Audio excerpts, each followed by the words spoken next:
స్థానిక సంస్థల ఎన్నికల పోరుకు బీజేపీ రెడీ అవుతోంది. వచ్చే అసెంబ్లీ ఎన్నికల్లో పట్టు సాధించాలంటే గ్రామాల్లో బలపడాలని భావిస్తున్నారు కమలనాథులు. ఇందుకోసం స్థానిక సంస్థల ఎన్నికలను పూర్తి స్థాయిలో వినియోగించుకోవాలని భావిస్తున్నారు. అందుకోసం కావాల్సిన కార్యాచరణను రెడీ చేస్తున్నారు బీజేపీ నేతలు. క్షేత్రస్థాయిలో వీటిని అమలు చేయడం ద్వారా పార్టీని బలోపేతం చేయాలని భావిస్తున్నారు. తెలంగాణలో అధికారంలోకి రావాలని లక్ష్యంగా పెట్టుకున్న బీజేపీ అది సక్సెస్ అవ్వాలంటే ముందు గ్రౌండ్ లెవెల్ నుంచే పటిష్టంగా ఉండాలని భావిస్తోంది.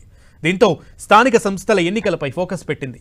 మొన్నటి ఎన్నికల్లో 8 ఎంపీ సీట్లు సాధించిన క్షేత్రస్థాయిలో మాత్రం పట్టు సాధించలేకపోయారు కమలనాథులు.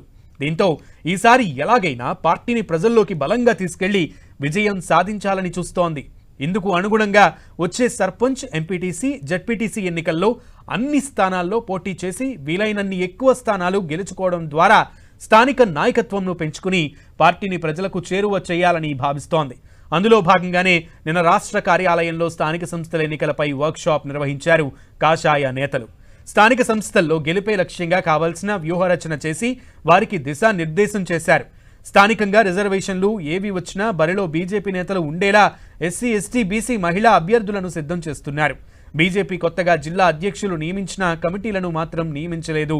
ఈ ప్రభావం స్థానిక సంస్థల ఎన్నికలపై పడకుండా 100 మంది క్రియాశీలక సభ్యుల పేర్లు ఇవ్వాలని రాష్ట్ర నాయకత్వం జిల్లా అధ్యక్షులకు సూచించింది.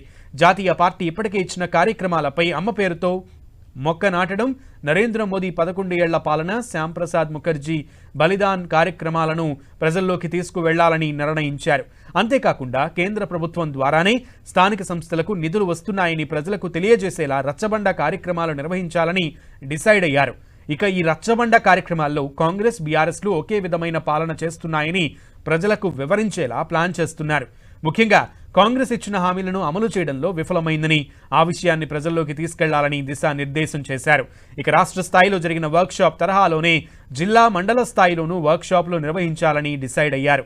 జిల్లా, మండల స్థాయిలో నిర్వహించే వర్క్షాప్లో స్థానిక సంస్థల ఎన్నికల్లో పోటీ చేయాలనుకునే వారికి ప్రజా సమస్యలు, ఉద్యమ కార్యాచరణపై అవగాహన కల్పించాలని జిల్లా అధ్యక్షులకు దిశానిర్దేశం చేశారు.